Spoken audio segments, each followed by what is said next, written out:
ضیاء الحق نے وہاں اس کا مقبرہ بنایا، اس کے شایان شان. اس کے نرینہ اولاد نہیں تھی، اس کے دو داماد تھے، ایک التمش دہلی میں اور ناصر الدین قباچہ ملتان میں. تو اس نے ایک بیٹی التمش کو دی اور ایک بیٹی ناصر الدین قباچہ کو دی. ناصر الدین قباچہ کو اتنا سمجھدار نہ نکلا، وہ اچھا حکمران نہیں تھے، لیکن التمش ایسا حکمران نکلا. قطب الدین ایبک یہاں پہلا حکمران بنا.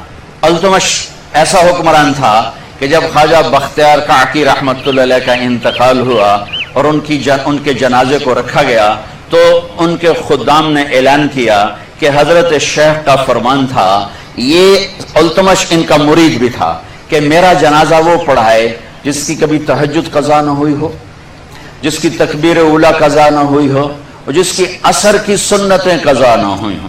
عصر کی سنتیں تو غیر موقع ہیں، کون پڑھتا ہے؟ کبھی کبھی ہم پڑھ لیتے ہیں. سورے مجمع پہ سناٹا چھا گیا، بڑے بڑے اولیاء، اقطاب، علماء، صوفیاء سب کھڑے ہوئے.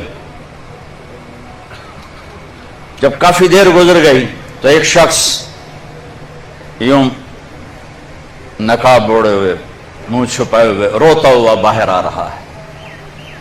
اور جب وہ مصلی پر آ کر کھڑا ہوا تو دلی کا سلطان التمش تھا اور کہنے لگا، ارے میرے شیخ، تو نے میرا راز ہی فاش کر دیا. کہ اللہ کا شکر ہے میری کبھی تہجد قضا نہیں ہوئی، تکبیر اولیٰ قضا نہیں ہوئی، عصر کی سنتیں کبھی میں نے نہیں چھوڑی. انہوں نے جنازہ پڑھایا. پھر اللہ نے اس خطے کو قبول کیا اور یہاں مسلمانوں کا اقتدار کوئی 700 سال تک ان کا سورج چمکتا رہا. خاندان غلامہ کے بعد مغلیہ سلطنت آئے. مغل حکمران جیسے کیسے بھی تھے لیکن مجموعی طور پر بہت اچھے حکمران تھے. خاندان غلامہ کے حکمران چند ایک کو چھوڑ کر بہت اچھے حکمران تھے، اللہ سے ڈرنے والے تھے اور اللہ کے بندوں کا استقبال کرنے والے. میرا ہوم ٹاؤن ہے تلمبا، بہت پرانا ٹاؤن ہے.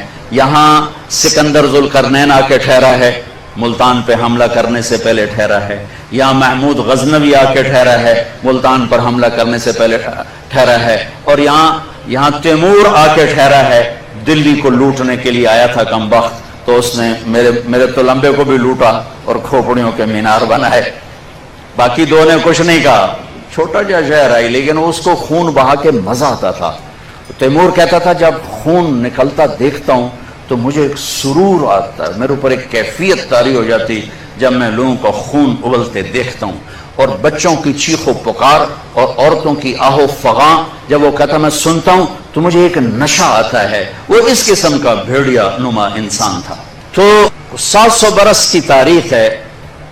حکمران اللہ تعالیٰ نے بڑے عالی شان دیے، برے بھی ہیں لیکن برے کم تھے، اچھے زیادہ. لیکن اللہ تعالیٰ کا نظام ہے کہ ہر عروج کے بعد زوال ہوتا ہے. جب آپ ماؤنٹ ایورسٹ سے چڑھ جاتے ہیں تو پھر اس کے بعد کیا ہوتا ہے؟ اترنا ہوتا ہے نا، اترنا ہی ہوتا ہے. اتنا چاندتے تو نہیں چڑھنا ہی نہیں، ہیٹھا ہی رہنا ہے نا. ایسے جب قومیں ماؤنٹ ایورسٹ پر جاتی ہیں تو اترنا ایک لازمی پروسیس ہے. یہ ایک آیت وَتِلْكَ الْأَيَّامُ نُدَاوِلُهَا بَيْنَ النَّاسِ، ہم یہ دن ایسے ہی پھیرتے رہیں گے، کبھی ایک آگے کبھی دوسرا، کبھی یہ کبھی وہ، کبھی یہ کبھی وہ. یہ اللہ کا نظام ہے. نہ اہلوں کو زیادہ دیر حکومت نہیں دیتا ہے کسی اور قوم. ان تتولوا یستبدل قوما غیرکم، اگر تم گڑبڑ کرو گے ہم تمہیں ہٹا کر کسی اور کو لائیں گے. تو رفتہ رفتہ رفتہ رفتہ رفتہ جب اسلامی سلطنت مسلمان سلطنت کے قابل ہی نہ رہے، جو آج میرے دیش کا حال ہے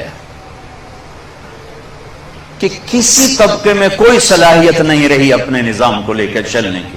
اس لیے میں حکمرانوں کو برا اس لیے نہیں کہتا ہوں کہ میرا تو ریڑھی والا بھی ریڑھی پہ بیٹھ کے جھوٹ بول رہا ہے، تو بادشاہ سے کیسے توقع کروں کہ وہ سچ بولے گا؟ اور 22ویں گریڈ والے سے کیسے کہوں کہ وہ بددیانتی نہیں کرے گا؟ لیکن شکر ہے کچھ شمع ابھی بھی فروزہ ہیں.